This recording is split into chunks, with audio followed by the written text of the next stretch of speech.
Chicken रो जदि गोटे recipe खाई खाई आप बोर हो जाउछंती मु तो कहबी एई भाव में बनातु रेस्टोरेंट स्टाइल रे घरे इजी रे बनै परिबे आउ बहुत ही टेस्टी बनिबो। चिकेन लवर्स मानक पई बहुत ही सुंदर रेसिपी मु केमती बनैछि आपण मानक सहित शेयर करिछि। भिडियोटी को फुल देखंतु। एठी मु नैछि चिकेन लेग पीस तो ये क्वांटिटी हिसाब से 1 केजी एभव हम चिकेन लेग पीस नहीं तो आपण को क्वांटिटी हिसाब से आप बेसी कम आनीपारे। चिकेन को भलसे धोई ताको आम साइड रखा। चिकेन बनायापाई मुझे अल्प किसी मसला नहीं। गोटे छोट ब्लेंडिंग जार 2 चम्मच सोरिष, 1 चम्मच जीरा, ये 1 चम्मच पोस्त। पोस्त ऑप्शनल अच्छे आप चाहिए ऐड करेंगे ना स्किप करेंगे। 2टी कंचा लंका सहित ये अल्प किसी धनिया पत्र। तापर मुझे नहीं अल्प किसी भृसंग पत्र आप निश्चित भाव में ऐड करूँ। देखिए तार गोटे बहुत बढ़िया टेस्ट सहित बास्ना भी बहुत बढ़िया आसो। 5 ରୁ 6 पाखुड़ा रसुण ता सहित अल्प किसी पानी देकी आम तार गोटे बहुत बढ़िया पेस्ट बनैबा। पूरा स्मूथ पेस्ट बनैबे। देखंतु ठीक एभली। एबे एई मसला पेस्ट को आम कौन करबा, चिकेन जो आम धोईकी रखी से चिकेन रे एई मसला को ऐड करबा। यही रेसिपी आप बड़ बड़ रेस्टोरेंट रे खाऊे गोटे प्लेट को 300-400 आप निश्चित भाव में पे करुवे किंतु घरे आप बनातु समस्ते खाइबे। एठी मु किछि गुंड मसला ऐड करिछि। 2 चम्मच धनिया पाउडर, 1 चम्मच हल्दी पाउडर, 1 चम्मच रेड काश्मीरी चिली पाउडर, 3 ରୁ 4 चम्मच मुझे नहीं तंदूरी पाउडर। तो ये 1 चम्मच नहीं मु चाट मसला ता सहित मुझे अल्प किसी गरम मसला नहीं 1 चम्मच। ये मु 1 चम्मच नहीं किचन किंग मसला हो कि चिकेन मसला हो आप नहीं पारे।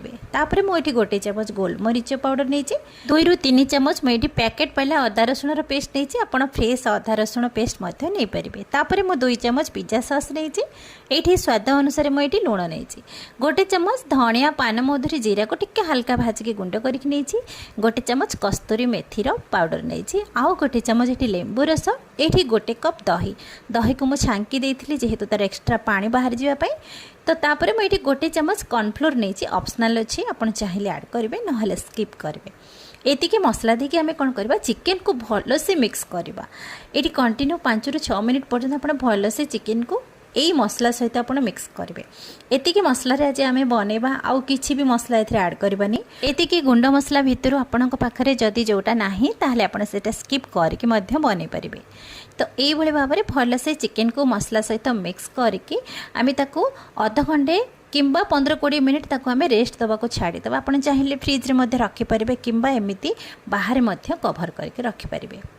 ये देखो अधा घंटा पर मुझे आपन को देखा मुझे फ्रिज रे रखी देती तो से परफेक्ट पूरा सेट हो जाइए मसला सहित चिकेन। एबे आमे कौन करबा एठी गोटे बड़ मु कढ़े नहीं ता सहित मुझे रिफाइंड तेल नहीं 3 ରୁ 4 चम्मच। ये तेल गरम हो गला। यही तेल रे आमे चिकेन जो आमे मिक्स करके रखी थिले आमे से चिकेन को ये ऐड करबा। आउ किछि भी जिनस ये ऐड करबेनी। चिकेन को ऐड करबा गैस फ्लेम को स्लो मीडियम रे रखिबा ताको आमे टिके समय पाई कवर करि नबा। एमती मझिरे मझिरे कवर करेंगे और मझिरे मझिरे एमती मिक्स करुवे कहीं जेहेतु गोटे साइड जदि तले पोड़ीज ताहले सेटा भल भी लगनी। आपड़ कौन करेंगे ना सबू जिनस को आप भल से मिक्स करेंगे।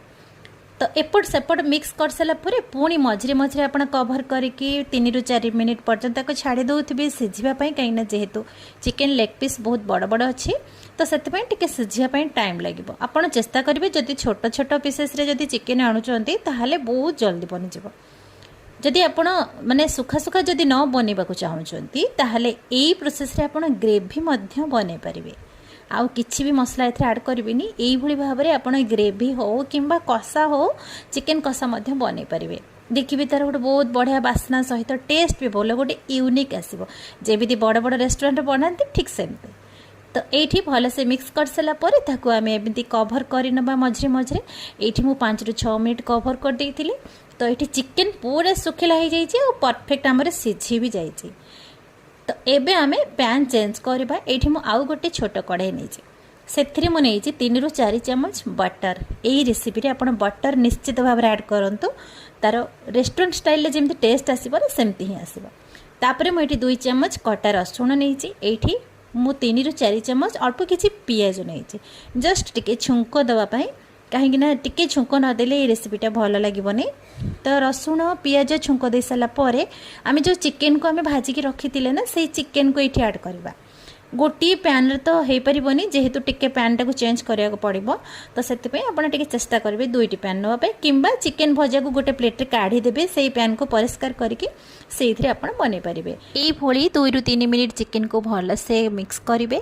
समस्ते तो चिकेन तंदूरी किंबा चिकेन पोड़ा तो बन पारना ताले आपड़ जदि यही प्रोसेस रे बनइबे ना आपड़ चिकेन तंदूरी भी टेस्ट पाइबे, चिकेन पोड़ार भी टेस्ट पाइबे आ चिकेन भजार भी टेस्ट पाइबे परफेक्ट आमर रेस्टोरेंट स्टाइल रे। एबे सब जिनस को मिक्स कर सारा पर चिकेन तंदूरी टिके स्मेल पाई मुझे गोटे छोट बाउल नहीं गोटे बड़ डालचीनी काठ को एमती भल से पोड़ी आनी से गोटे ट्रप गाई घी से ऐड कर तो एबे ताको कवर कर देइथिली तार जेतिकी धुआं हमर चिकेन सहित तार फ्लेवरटा मिसीज तो से ही धुआं बास्नाटा ही आमको दरकार जेहेतु आमर चिकेन तंदूरी स्मेल भी आसब।